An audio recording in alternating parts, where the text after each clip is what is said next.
좋아요, 구독.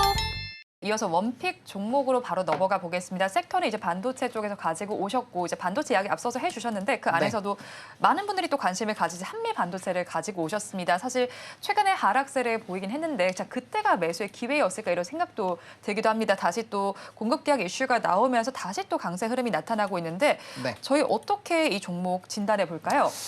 일단은 그때 이제 하나 정밀기기 관련된 이슈가 나오면서 좀 급락이 나왔었는데 저는 그때 이제 그날 방송에서는 이제 과하다라고 얘기를 했었거든요. 왜냐면 사실 한미반도체가 가지고 있는 기술력이 총 7가지가 있는데 그게 수율이나 이런 뭐 압력이나 온도 이런 것들은 쉽게 따라 할 수가 없는 영역입니다. 그리고 한번 잘 생각을 해보세요. 기존에 문제없이 수율이 굉장히 잘 나오는 그렇게 생산해주는 업체가 있는데 새로운 업체가 나왔어요. 물론 가격이 뭔가 정말 압도적으로 떨어진다라고 한다면 모르겠지만 그렇지 않는다라고 전제했을 때 이 비중이 전부 다 여기로 넘어갈 수가 없거든요. 그렇기 때문에 그런 신뢰도 부분을 또 채워가는 데까지 시간이 상당히 걸리기 때문에 아마 한미반도체가 당연히 시장이 커지고 경쟁이 많아지면 거기에서 경쟁자가 생기는 거 당연한 겁니다. 왜? 그게 돈이 되니까 너도 나도 하겠다고 달려들긴 하겠죠. 근데 그 안에서 시장에서 점유율 항상 많이 가지고 있는 업체는 잘 흔들리지 않는다라는 거예요. 그랬으면은 사실 아이폰과 삼성전자 갤럭시는 망했어야 되거든요. 중국이 아무리 만들어도 점유율 잘 안 뺏기잖아요. 크게 변동이 안 나온다라는 겁니다. 그래서 시장에서 이미 선두로 잡힌 기업을 꺾으려면은 그 후발주자들은 정말 뭔가 압도하는 뭔가가 나와야 돼요. 근데 그런 것들이 지금 가시화가 된 것도 아니고 좀 진출을 할 수 있을 것 같다 정도인 거잖아요. 그렇기 때문에 저는 조금은 이 프리미엄을 가져갈 수 있다라고 보고 있고요. 금일 공시도 마찬가지입니다. 1,500억 원 규모고 전년 대비했을 때 매출액 98%짜리 공시가 터졌습니다. 이 얘기는 뭐냐면 결국 하이닉스에서 지금 한미반도체가 갖고 오는 물량 자체가 굉장히 크다라는 것을 다시 한번 확인을 했다라는 거죠. 그래서 저는 엔비디아가 꺾이지 않는다라는 그런 전제로 본다라고 한다면 뭐 충분히 한미반도체와 SK 하이닉스 이 두 가지 종목은 HBM을 필두로 움직이는 거에선 가장 좀 독보적인 지위로 여전히 좀 유지를 해주지 않을까라고 생각을 하고 있기 때문에 계속적인 관심이 필요하다라고 보고 있고요. 물론 이 종목도 우리가 특정한 부분에서 좀 이탈이 된다면 좀 조심을 해야 되는데 주봉상 종가상으로 주봉상 이제 10주선이 깨지면은 그때는 좀 저는 비중 조절을 해야 된다라고 보고 있지만 그게 아니라고 한다면 추세 타고 올라갈 확률이 굉장히 높기 때문에 이 추세를 계속적으로 끌고 가보실 필요가 있지 않을까라고 생각을 하고 있습니다. 네, 그럼 가격 전략 어떻게 잡아갈까요? 네, 일단은 1차적으로는 직전 고점 가격대 라인까지 1차 목표가를 좀 세워보도록 하겠고요. 손절 라인 같은 경우는 12만 5천 원으로 보고 있는데 이게 이번에 좀 상승력이 나왔다가 기간 조정을 2달 정도 할 때 박스권 하단 라인이거든요. 그렇기 때문에 그 부분이 깨지지 않는다라고 한다면 일단 손절에 대한 고민을 좀 해볼 것 같고요. 일단 주봉상 깨지는 라인이 14만 원입니다. 그래서 저는 14만 원부터 말씀드린 12만 5천 원까지는 만약에 눌린다라고 한다면 분할 매수로 접근을 하시다가 그 최하단 라인이 깨졌을 때는 비중을 또 다시 한번 덜어내면서 그 밑에서 한 번 더 접근을 해보는 방향으로 대응을 할 거고요. HBM 지금 산업의 초기 단계입니다. 앞으로 계속 늘어나면 늘어났지 지금 단기간에 이런 공급 과잉이 해결되기는 어렵기 때문에 이 수혜는 뭐 경쟁자가 들어오는 이런 센티적인 영향은 있겠지만 기본적으로 프리미엄은 계속 갖고 가야 되는 게 맞다라고 저는 개인적으로 생각하고 있습니다. 네, 한미 반도체 원픽 종목으로 알아봤습니다. 이어서 대표님의 종목도 알아볼 텐데요. 제약 바이오 관련된 이야기 저희가 했는데 사실 이 종목도 이야기를 해봐야 될 것 같아요. 셀트리온 그룹주예요. 최근에 그래도 급등세가 한번 연출되긴 했는데 이제 이게 보유자분들은 그렇게 뭐 시원한 급등세는 아니었을 것 같습니다. 어떻게 저희 바라볼까요?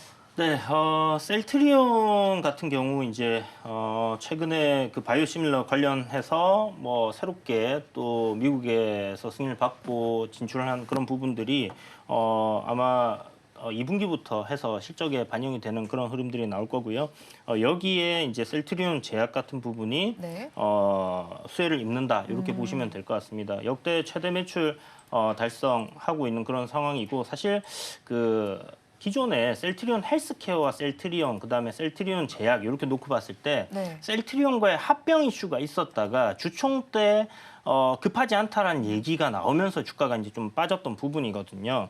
그런데 지금 최근에 금리 인하 기조와 함께 올라가는 섹터가 바이오 섹터잖아요. 물론 알테오젠 이제 바이오 쪽에 이제 개별적인 이슈들이 있긴 하지만 셀트리온이 가지고 있는 어떤 이슈 역시 굉장히 좀 호재로 작용할 수 있는 부분이고 실질적으로 회사의 어떤 그 이익단이 증가할 수 있는 큰 부분을 차지하기 때문에 그렇다면 셀트리온을 사야 되는 거 아니냐 이럴 네. 수 있는데 셀트리온도 괜찮습니다. 다만 시가총액이 40조짜리다 보니까 시세 탄력은 셀트리온 제약이 더 강할 수 있다. 그래서 같이 이제 같은 모멘텀으로 한 종목만 올라가거나 그럴 가능성보다는 네. 두 종목이 거의 비슷하게 상승이 나온다라면 오히려 셀트리온 제약 쪽이 시세 탄력이 강하기 때문에 그런 부분으로 우리가 좀 접근하자라고 생각을 이야기 드리겠고요.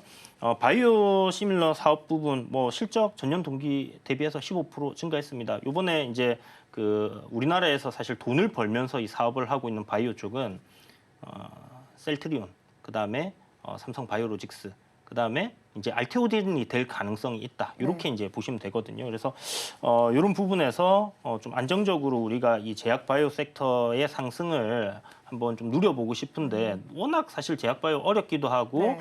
돈이 안 벌리는 숫자가 안 찍히는 그런 기업들이 많다 보니까 좀 꺼려지는 부분들이 있습니다. 그렇지만 우리 셀트리온이나 셀트리온 제약 같은 경우는 우리가 좀 그런 부분에서는 안심하고 매수를 해볼 수 있는 그런 종목이지 않겠나라는 생각이 들어서 이 종목을 준비를 했다 보시면 될 것 같고요. 오늘 뭐 알테오젠이 11% 급등하면서 삼천당 제약도 좋은 모습이고 네. 유한양액도 좋은 모습이고 뭐 바이오 종목들 아까 말씀드렸던 뭐 제약바이오주들 CMG 제약이라든지 이름 굉장히 시총 작은 그런 종목들도 지금 팍팍 튀고 있거든요.